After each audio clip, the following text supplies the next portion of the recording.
Assalamualaikum warahmatullahi wabarakatuh. My name is Najma Tudina Binti Yusuf, 4-year student of Financial Mathematics. Today I would like to discuss about contributions of Islam towards science and technology and the factors contribute towards lack of Islamic knowledge to the West.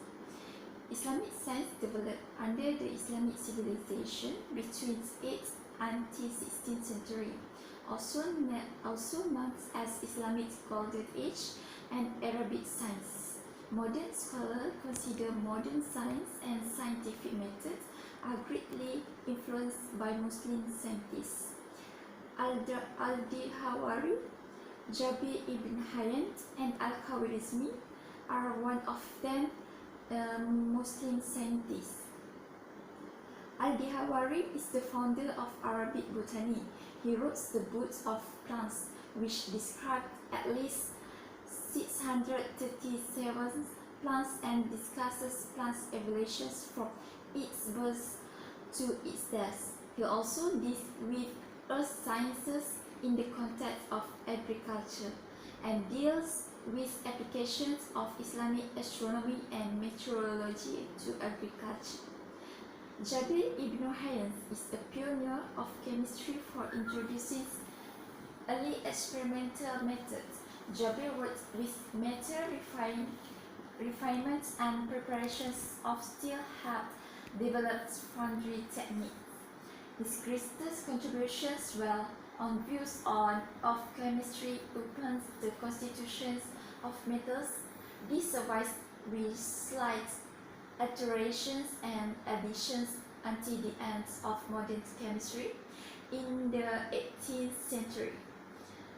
Al-Khwarizmi is the father of algebra that has contribution of Islamic towards science and technology. He contributed significantly to algebra, which is named after his books Kitab al-Jabr and Arabic Miracle. Next, I move to the factors contribute towards lack of Islamic knowledge to the West. One of the reasons the lack is Islamophobia.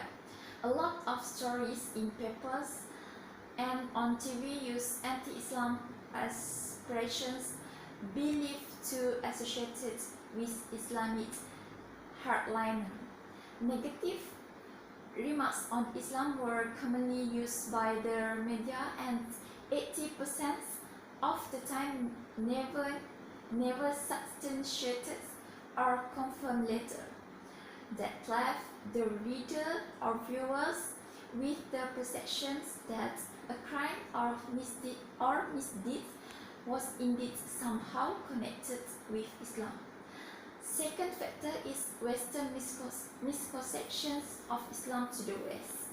Muslims are mainly Arab, and Islam is the exclusive religion of the Middle East. The West believes that Islam is obscure, primitive, and uncivilized. Islam is a religion of fanaticism, fatalism, and polygamy. Islam is oppressive against women and minorities. Modernity is the product to the West, and the Islamic world cannot spiritually modern anti-Islam is radically reformed.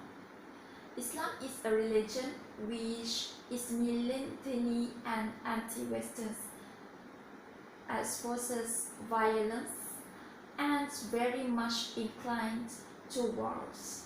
These misconceptions are what we call the Islam problems in the West that lead the factors contribute towards lack of Islamic knowledge to the West. That's all from me. Thank you.